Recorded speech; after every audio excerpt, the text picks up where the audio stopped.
In the winter of 2016, the last phase of the war on ISIS was the main talking point at the shrine of Prophet Muhammad's grandson,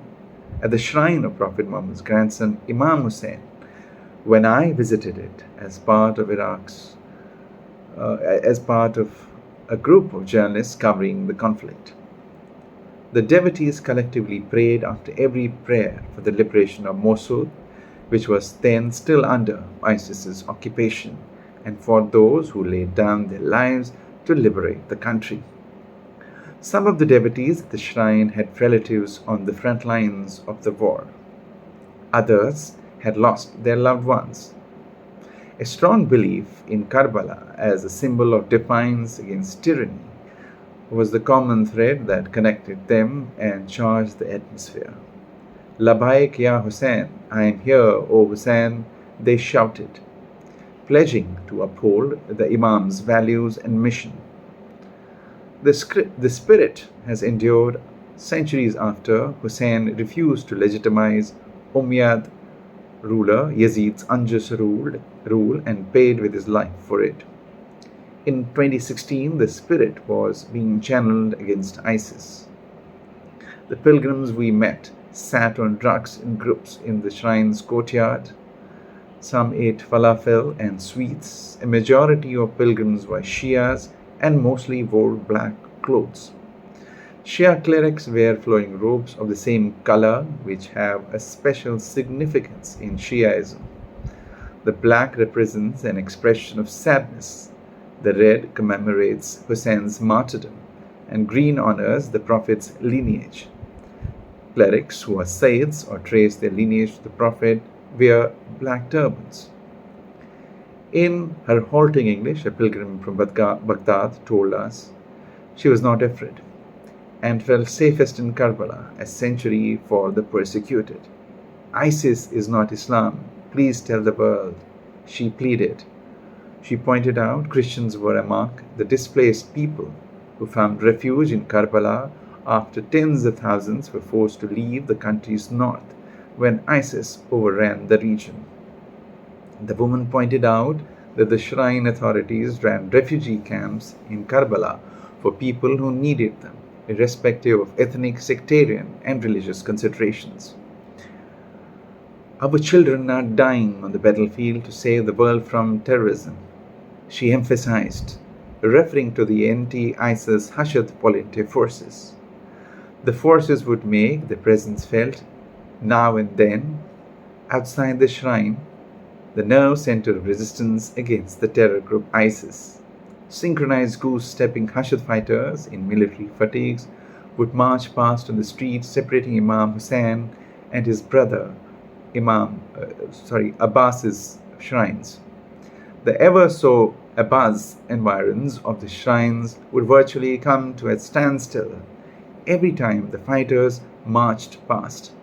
The fighters would have the rapt attention of the devotees who showered them with rose petals and with salutations to the Prophet and his family and pledges for all possible sacrifices. The salutations would grow louder every time coffins of fallen fighters would be brought to the shrines before their burial, invariably with the proud parents among the pallbearers.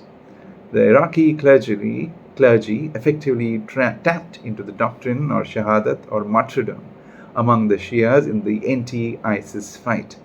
It invoked the Battle of Karbala, in which Hussain and his 72 companions and family members laid down their lives in the 7th century, resisting Yazid. The suffering of the Imams, beginning with Hussein's father, Ali, whom Shias consider God-appointed successor of the Prophet, writes academic Wali Nasr, lies at the heart of doctrine of Shahadat. He argues, just as early Christian saints accepted the crown of martyrdom, steadfast in their faith and believing that their blood would be the seed of the church, so do Shias revere martyrdom. The Imams, notes Nasr, died as witness to the faith, as did many of their followers. Nasr writes that Hussain is popularly known as the Lord of Martyrs, Sayyidul Shuhada. Shias believe that martyrdom is the highest testament of faith, following the example of the Imams, a deed that will gain the martyr entry into paradise just as it will strengthen Shiaism. Billboards dotting Iraq in 2016 depicted Hashid fighters as Hussein's contemporary companions, sought to underline the doctrine to draw volunteers for the fight against the ISIS. The devotees at the shrines contributed generously to the fight monetarily. The shrines were full of donation boxes with an appeal in Arabic and English for donations to help the popular volunteer forces against ISIS. Most of the boxes were full at any given point in time with currency notes from all over the world. A devotee told us through our interpreter, a scholar associated with Imam Hussain's shrine, that he contributed a large chunk of his savings as he was not physically fit enough to fight. He added, it may now be difficult for him to remain within his budget, but it was a little sacrifice he had to make. Our interpreter explained to us why the idea of sacrifice was so dominant in Karbala.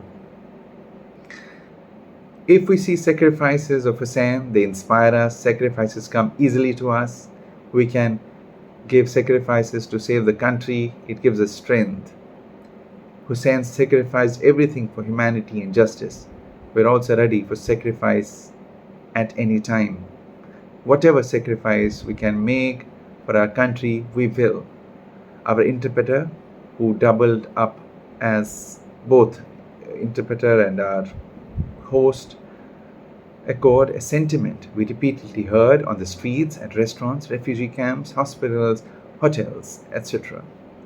A decade later, the same spirit swept Iran, the world's most populous Shia country, when the United States and Israel attacked it on February 8, 2026, and killed Supreme Leader Ayatollah Ali Khamenei on day one, expecting a quick capitulation.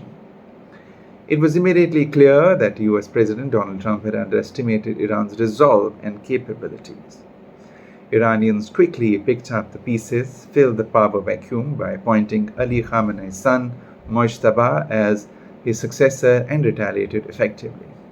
Iran hit American military facilities, energy infrastructure of its Gulf allies, and Israel, sparking a regional war that disrupted supply chains and led to the closure of the Strait of Hormuz, through which a fifth of the global energy supplies pass. Iranian bombings on US bases forced troops to relocate to hotels and office space throughout West Asia. Iran forced much of the land-based American military to fight remotely, except fighter pilots and crews that operated and maintained warplanes and conducted strikes. Iran hunted for the dispersed troops, forcing US to withdraw thousands of around 40,000 troops stationed in West Asia to as far as Europe, raising questions about the Trump administration's preparations for the war. Trump would announce a pause in the shutdown as Iran unleashed a range of cruise, ballistic missiles, and drones. On April 21, 2026, Trump extended the ceasefire indefinitely without a deal or nuclear compromise, even as Iran continued to control the Strait of Hormuz, effectively exiting the war. In the 1980s, a militarily weaker Iran prevailed in the face of an existential threat of Iraqi invasion by giving its resistance a greater symbolic meaning and depicting its fight as an extension of the Battle of Karbala. A symbolic framework of salvation encouraged Iranian soldiers to sacrifice themselves on the battlefield. Resistance was framed as a reenactment of the Battle of Karbala. Soldiers were depicted as martyrs on the battlefield of Karbala, tapping into a Shia framework of salvation. Khomeini employed Shia belief in the salvific reward of a martyr's death as he urged Iranian men to fight and die resisting Iraqi invasion. The same spirit has helped Iran survive American sanctions, create West Asia's most extensive industrial base, and emerge as one of the world's top automobile, cement, and steel manufacturers with a formidable military industrial complex that helped Iran give far superior adversaries a run for their money. Thank you so much. I would love to hear your feedback. You can write to me at Samir, SAMWER 1707 at gmail.com.